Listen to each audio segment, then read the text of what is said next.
Welcome to A Spot of Poetry, featuring outstanding poetry written by outstanding poets.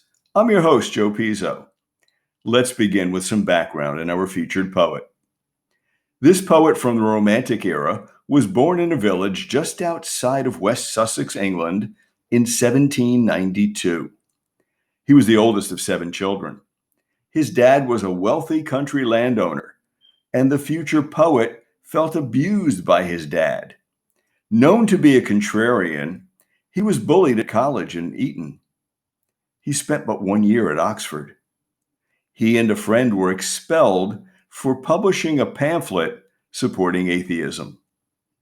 Against the wishes of his parents, he eloped with 16-year-old Harriet Westbrook, whom he felt he was saving from suicide. Before his second child was born, he left his wife and married the daughter of his mentor, radical political philosopher William Godwin.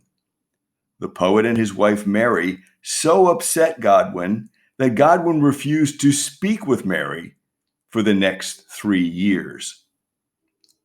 The poet had little peace. His ex-wife gave birth to their child, but Harriet committed suicide not soon after. He attempted to get custody of his children by his first wife, but the courts awarded them to foster parents. At the tender age of 30, this rebellious poet died of an accident on a boat. Some speculated, however, that he was murdered by someone who disagreed with his political leanings. He was memorialized in Poets' Corner in Westminster Abbey over a century later. Our featured poet is Percy Bysshe Shelley. His poem being featured today on A Spot of Poetry is entitled Ozymandias.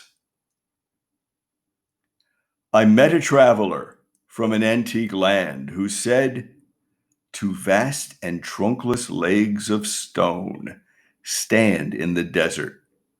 Near them, on the sand, half sunk, a shattered visage lies, whose frown and wrinkled lip and sneer of cold command tell us its sculptor well those passions read, which yet survive, stamped on these lifeless things, the hand that mocked them and the heart that fed. And on the pedestal these words appear: My name is Ozymandias, King of Kings. Look on my works, ye mighty, and despair. Nothing beside remains. Round the decay of that colossal wreck, boundless and bare, the lone and level sands stretch far away. Thank you for joining me to share Ozymandias by Percy Bysshe Shelley. I'm looking forward to the next time when we share more outstanding poetry written by outstanding poets. Once again, for A Spot of Poetry, I'm your host, Joe Pizzo. May your day be filled with poetry.